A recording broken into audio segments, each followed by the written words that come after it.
Hello and welcome to another episode of Moon Magic. I am Tracy Hawkner here at Eye of Horus, and with me, Heather Rowan Robbins, astrologer here at Eye of Horus.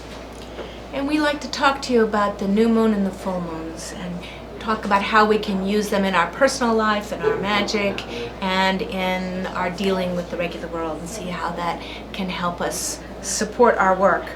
So right now we're talking about the full moon on July 31st, full moon in Aquarius, and it is I believe this is a blue moon, the second full moon in a month. I think is how we do that. once in a blue moon, because the way they are, you can only have those once a year, if at all. I think there's one year there was 2 blue moons in 1 year, but it's rare. It's just a matter of timing and rhythm in the full moon. So this full moon in Aquarius, the sun is in Leo, is considered the party moon of the year, and it's the moon talks about the emotional milieu that we are living in, and the moon in Aquarius is all about our interpersonal connections. It's not about our intimate connections. We can get suddenly farsighted and totally miss what's going on with our beloveds nearby. No, it's a little more philosophical than that, a little broader scale. We start getting into Indra's web and things when we're talking Aquarian energy. Right. So if you want to gather with a circle of people and drum all night long, July 31st is a great night to do it. And around that time, this would be Lammas or Lughnasadh. There are usually some good festivals going on. So if you have access to any of these camping festivals or bonfire parties or anything, please do that. This is the right time to be doing that. Writing circles, anything that brings you into the circle form, into the how are we working together. Aquarius is an interesting image. It's the fixed air sign, and that almost seems like an oxymoron or a paradox. But fixed is because it's the sign in the middle of a season. It's the middle of winter, we think of when the sun is in Aquarius. And the air sign, so I think of fixed air signs as a group of people sitting in a room and talking. It's the sign most common in politicians and in clergy and in people who have the philosophy of interaction as a really important part. We have to watch out for the tendency to go, I think, I feel. I think I should be appreciating this circle even though it's pouring rain. So be honest with yourself. Watch out for that theoretical thing. But find a format to notice the joy of shining yourself, that's the sun in Leo, versus the shining in the group. And I think of the sun in Leo as the sun is in its own sign in Leo, so it's a time, the whole Leo sun season is that there's a reason why most of the major art festivals and creative festivals are during the sun in Leo. It's our time when we're supposed to be shining and expressing this little light of mine. I always think of that as the Leo sun.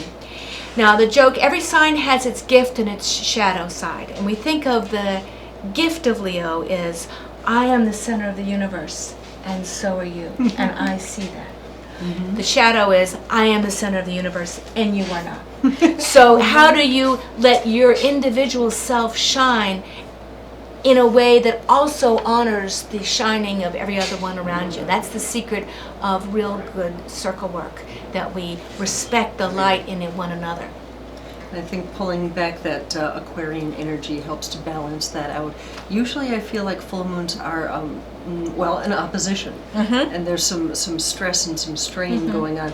But I really like Leo and Aquarius because they balance each other so well when used wisely. Right. When we take turns. Yes. You know, I shine so you can shine. And I think, again, the gift of Leo is, if I don't, every teacher has to have some of that. If I don't hold your attention, then it's boring to listen to me and it doesn't help you.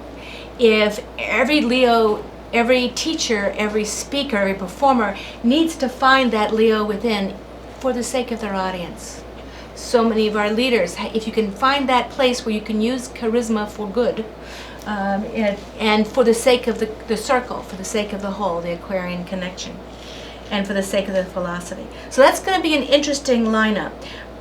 Venus will have moved forward into Virgo and is retrograding back at that point, and a day or two after this will retrograde back into Leo and will be still running conjunct with Jupiter for the whole rest of the summer. So it goes back and forth at that point. Fancy. Mars will still be in Cancer, so that kind of need to protect ourselves will still be there. So when people don't want to be in the circle, don't drag them in there. Invite them in, let them take their space. There will probably still be some major world issues going on. I think this is going to be a politically active summer. But we need to take care of ourselves and our community and keep our eye on and work with the big picture. Work on the magic and all those levels, internally, locally, and globally. So keep that 3 division moving and see how they support one another. That's another gift of the Aquarius, is that ability to see that. Another last piece of Aquarius, the air sign. If you have a problem that you're stuck in and you cannot get perspective on, the full moon in Aquarius for your own private work is a wonderful time to get the bird's eye view. Take the hawk perspective. Stand back and look over that. And it may help if you sit down with an astrologer somewhere in your life to look at where these full moon and new moon hit in your natal chart, because that'll help you work with them in the specific parts of your life that are being triggered, highlighted, like a light shining into that corner of your life. Figuring out what your strengths actually are there. Cool. Yes. Magically, other things we can do with this kind of energy here on this blue moon. Candles.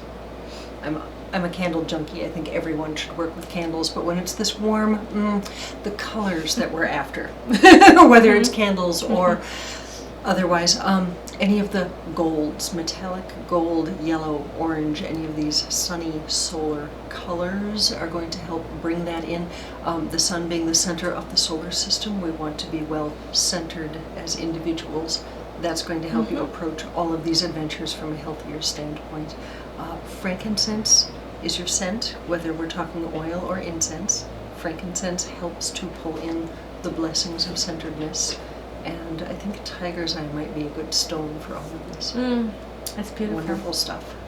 And the alliances we build around this full moon in Aquarius at the end of July will really serve us when we kick back to work, when the sun heads into Virgo in the end of August and September. It's going to be a busy, productive, finally getting those walls started, finally getting the building this fall. So to dream and to build up the vision and the alliances this summer will help us be in a good place to roll with it this fall. And thank you. Good luck with it. So, beloved fans, thank you for joining us for another episode of Moon Magic. We will be doing this every couple of weeks, and you'll want to keep up. Subscribe to videos. If everything's gone correctly, there should be a clickable link here. Subscribe to the videos.